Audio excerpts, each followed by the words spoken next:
Arini duduk termenung di kursi ruang tamunya. Pandangannya kosong menatap layar ponsel yang menampilkan pesan dari Bima berulang kali. Kata-kata itu, yang seharusnya menjadi pengingat akan cinta dan komitmen, kini terasa seperti belenggu.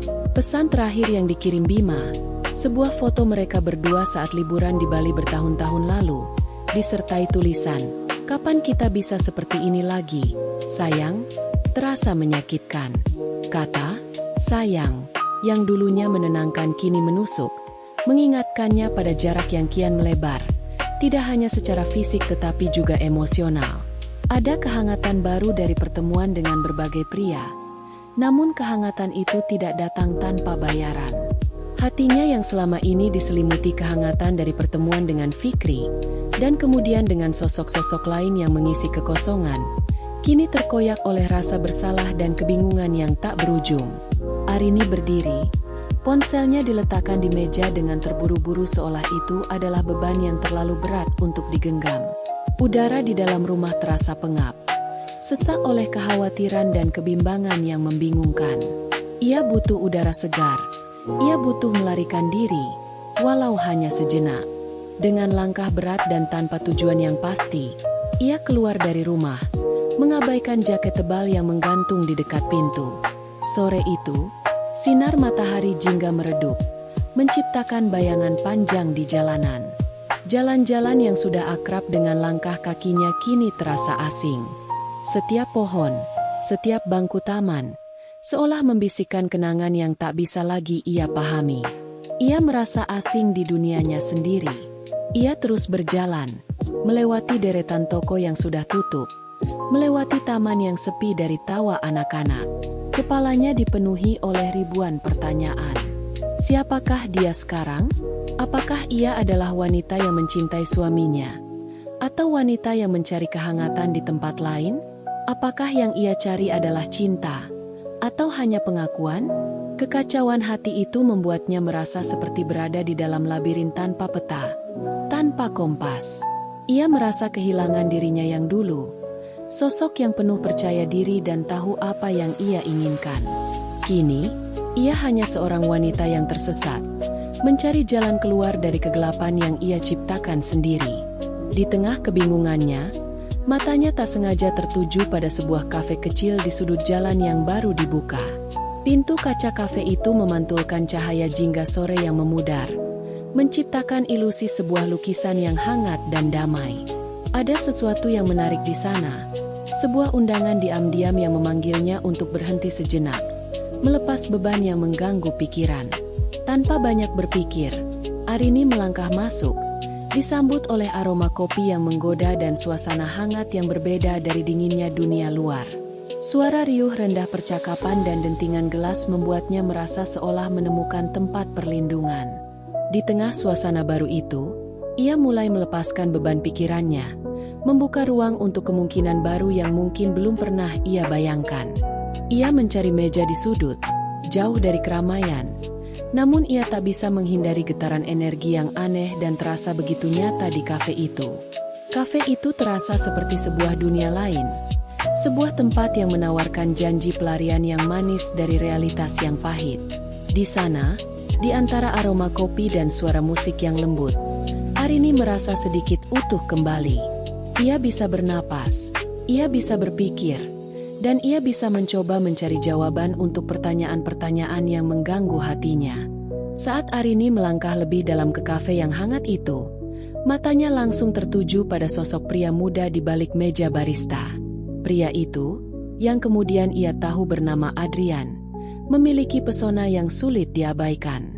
Tangannya yang tegap dan gerakannya yang luwes saat meracik kopi, seolah-olah sedang menari. Setiap gerakan, dari menggiling biji kopi hingga menuangkan air panas, dilakukan dengan penuh perhatian dan ketulusan. Di balik mesin kopi yang besar dan rumit, Adrian tampak seperti seorang seniman yang sedang menciptakan mahakarya. Arini tidak bisa melepaskan pandangan dari Adrian, merasakan daya tarik yang kuat, sebuah energi yang magnetis dan begitu nyata. Ketika giliran Arini tiba, Adrian menyapa dengan suara lembut. "Selamat sore, ada yang bisa saya bantu?" Suaranya menenangkan, seperti melodi yang indah dan menyejukkan. Mata Arini terpaku pada Adrian, dan ia merasakan jantungnya berdebar. Ada senyum alami di wajah Adrian, senyum yang mencapai matanya dan membuatnya tampak tulus. Arini membalas dengan senyum malu, memesan secangkir kopi hitam tanpa gula, dan duduk di sudut kafe yang agak tersembunyi. Namun, kehadiran Adrian seolah menarik perhatian Arini, membuatnya tak bisa melepaskan pandangan dari barista yang penuh karisma itu. Sambil menunggu kopinya, Arini memperhatikan Adrian. Adrian berinteraksi dengan setiap pelanggan, menanyakan kabar mereka, mengingat pesanan mereka, dan membagikan senyum tulus yang membuat setiap orang merasa dihargai. Arini merasa Adrian adalah sosok yang unik, seseorang yang tidak hanya menjual kopi, tetapi juga memberikan pengalaman, memberikan sedikit kebahagiaan. Ini adalah hal yang sudah lama tidak ia rasakan. Ketika kopi Arini sudah siap, Adrian membawanya sendiri ke meja Arini. "Ini untukmu," katanya. Suaranya lembut. "Semoga kamu menyukainya." "Terima kasih," kata Arini, malu-malu. "Kamu membuat kopi dengan indah." "Aku hanya melakukan yang aku cintai," jawab Adrian, tersenyum. "Kopi bukan hanya minuman, Arini. Kopi adalah seni. Kopi adalah kisah."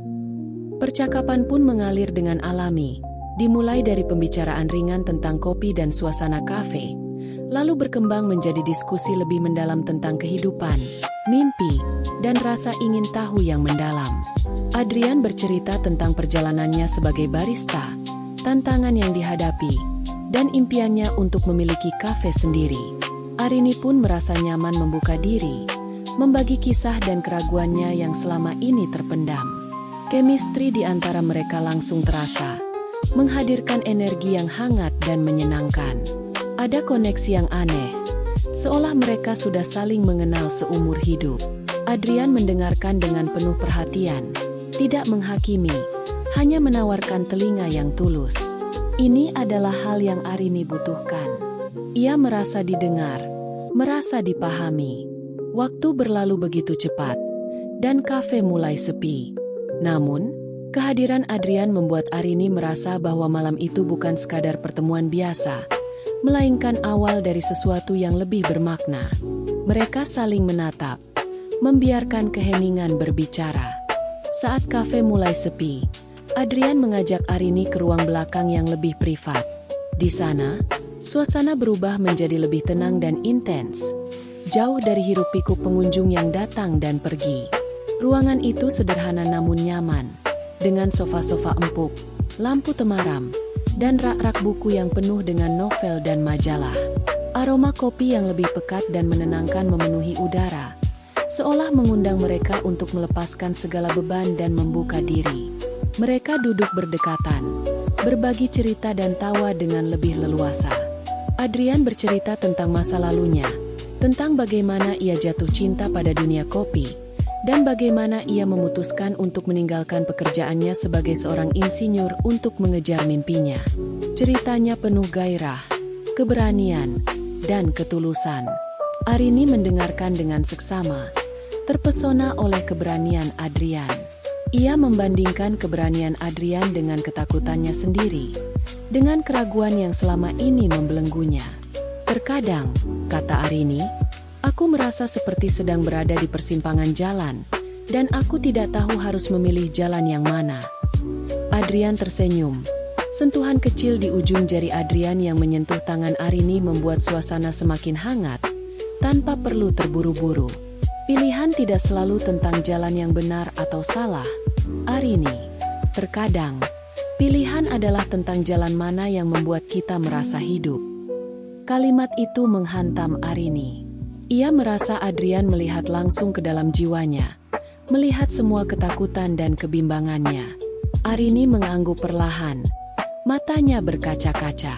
Ia merasa Adrian adalah cerminan dari dirinya yang berani, dari dirinya yang ia lupakan. Adrian melanjutkan, suaranya lembut. "Aku tahu kamu sedang mencari sesuatu, Arini. Aku tahu kamu sedang mencari jawaban. Tapi jawaban tidak selalu ada di luar sana. Terkadang, jawaban ada di dalam diri kita sendiri. Mereka berdua terdiam, membiarkan kata-kata mengambang di udara. Suasana keakraban yang hangat tumbuh menjadi sebuah keintiman yang sulit diungkapkan dengan kata-kata. Adrian mencondongkan tubuh sedikit lebih dekat. Suaranya menjadi lembut saat dia berkata, "Aku merasa ada sesuatu yang berbeda malam ini, Arini. Seolah waktu berhenti saat kita berbicara." Tatapannya yang dalam, penuh dengan makna, mengunci pandangan Arini. "Aku juga merasakannya, Adrian," balas Arini. Suaranya nyaris berbisik. "Seperti ada ruang di sini yang hanya milik kita. Ruang di mana aku bisa menjadi diriku sendiri, tanpa harus berpura-pura kuat." Adrian tidak mencoba untuk mengisi keheningan itu dengan kata-kata, melainkan membiarkan mereka larut di dalamnya. Membiarkan keheningan itu menjadi sebuah bahasa baru yang hanya mereka berdua pahami. "Kadang, keheningan bisa mengatakan lebih banyak daripada ribuan kata," Adrian melanjutkan. Matanya tak lepas dari Arini. "Keheningan ini adalah musik kita." Arini mengangguk perlahan, menyadari bahwa malam ini adalah sebuah perjalanan rasa, sebuah saat di mana dua jiwa menemukan kedekatan yang selama ini dicari. Tanpa kata, hanya sentuhan yang berbicara, Adrian meraih tangan Arini, jari-jari mereka bertaut. Arini membiarkannya. Ia merasa ini adalah hal yang benar untuk dilakukan, hal yang ia butuhkan. Adrian mendekatkan wajahnya, dan Arini menutup matanya. Sebuah ciuman lembut, penuh dengan ketulusan dan kehangatan, mendarat di bibirnya. Ciuman itu bukan hanya ciuman, itu adalah sebuah pernyataan. Pernyataan bahwa mereka tidak sendirian, bahwa ada seseorang yang memahami mereka. Ciuman yang menuntut, namun tidak kasar, penuh dengan hasrat yang tulus. Tangan Adrian menyentuh pipi Arini, membelai lembut, dan Arini merasakan kehangatan yang mengalir dari sentuhannya. Ia memejamkan mata, membiarkan dirinya larut dalam sensasi itu. Adrian memeluknya. Tubuhnya yang tegap memeluk Arini dengan lembut. Arini merasakan setiap sentuhan, setiap napas Adrian di lehernya. Tangannya merayap ke belakang punggung Adrian, membalas pelukannya dengan erat. Mereka bergerak ke sofa yang lebih nyaman, membiarkan diri mereka larut dalam momen yang terasa begitu alami. Adrian menciumnya lagi. Kali ini lebih dalam, lebih penuh gairah. "Kamu tidak perlu takut," bisiknya di antara ciuman. "Aku di sini." Arini tak berkata apa-apa. Ia hanya memejamkan mata, membiarkan perasaannya menguasai. Ia membiarkan dirinya jatuh, dan Adrian menangkapnya dengan penuh kasih sayang. Malam itu, tidak ada kata-kata, hanya bisikan, desahan, dan sentuhan yang berbicara. Adrian membelai rambutnya, mencium lehernya, dan Arini merasakan getaran di seluruh tubuhnya. Adrian, dengan penuh perhatian, memastikan bahwa Arini merasa nyaman dan dihargai. Ia tidak terburu-buru. Ia membiarkan setiap momen mengalir dengan lembut. "Aku merasa utuh," bisik Arini. Suaranya serak. "Aku merasa utuh kembali." Adrian tersenyum. "Kamu memang utuh," jawabnya. "Kamu hanya lupa bagaimana rasanya menjadi dirimu sendiri." Mereka berdua larut dalam keintiman yang mendalam. Setiap sentuhan, setiap desahan, adalah bahasa baru yang mereka ciptakan. Bukan hanya hasrat, tetapi juga sebuah pernyataan emosi. Adrian membelainya, menciumnya, dan Arini membalasnya, membiarkan dirinya tenggelam dalam lautan sensasi. Malam itu, mereka menemukan satu sama lain dalam cara yang belum pernah mereka rasakan sebelumnya. Malam itu, keintiman mereka seperti sebuah simfoni yang dimainkan dengan lembut, menciptakan melodi yang akan dikenang lama oleh Arini. Dan saat akhirnya malam itu berakhir, Arini pulang dengan hati yang sedikit lebih ringan, membawa kehangatan yang baru saja ditemukan sebagai penawar dari kesunyian yang selama ini membelenggunya. Arini berjalan pulang. Jalanan yang tadi terasa asing kini terasa akrab. Ia melihat dunia dengan mata yang berbeda, dengan hati yang baru. Ia tahu bahwa ia tidak bisa terus-menerus melarikan diri, namun malam ini, ia telah menemukan sesuatu yang ia cari. Ia telah menemukan sebuah pengakuan, sebuah pemahaman, sebuah janji bahwa ia tidak sendirian. Suasana hangat dan keintiman yang baru saja terjalin tiba-tiba terganggu oleh kegelapan yang menyelimuti seluruh ruangan. Lampu kafe mendadak padam, menyisakan hanya kegelapan dan bisikan napas yang terdengar lebih jelas. Arini dan Adrian saling berpandangan. Rasa penasaran dan ketegangan mengisi ruang di antara mereka. Pintu depan yang semula terbuka kini terkunci dari luar, memutuskan jalur keluar mereka tanpa aba-aba. Misteri yang melingkupi kafe kecil itu menimbulkan pertanyaan dan perasaan was-was yang sulit diungkapkan. Dalam gelap, kedua jiwa yang baru saling mengenal itu harus menghadapi situasi yang tidak terduga, membangun kepercayaan dan keberanian dalam ketidakpastian. "Apa yang terjadi?" bisik Arini. Suaranya gemetar. Adrian meraih tangannya. "Aku tidak tahu," jawabnya. Suaranya tenang namun penuh ketegangan. "Tapi jangan khawatir, aku bersamamu." Di tengah kegelapan, mereka berdua mulai bergerak, meraba-raba meja dan kursi, mencari jalan keluar. Mereka mencoba membuka pintu depan, namun terkunci rapat. Mereka mencoba membuka jendela, namun juga terkunci. Kafe itu terasa seperti penjara, sebuah labirin tanpa jalan keluar. Arini mulai panik, namun Adrian menenangkannya. "Tenang," katanya. "Kita akan menemukan jalan keluar." Mereka berdua mulai mencari petunjuk, mencari apa yang menyebabkan kafe itu terkunci. Mereka memeriksa setiap sudut ruangan, setiap meja, setiap kursi, setiap rak. Mereka tidak menemukan apa-apa, hanya kegelapan dan keheningan yang mencekam. Namun, saat mereka mencoba membuka pintu belakang, mereka menemukan sebuah surat yang terlipat rapi, diletakkan di bawah pintu. Adrian mengambil surat itu, membukanya dengan hati-hati. Surat itu berisi teka-teki, petunjuk, dan simbol-simbol aneh yang mengarah pada lokasi-lokasi rahasia di seluruh kota. Sebuah warisan yang tersembunyi dari sebuah perkumpulan rahasia di masa lalu.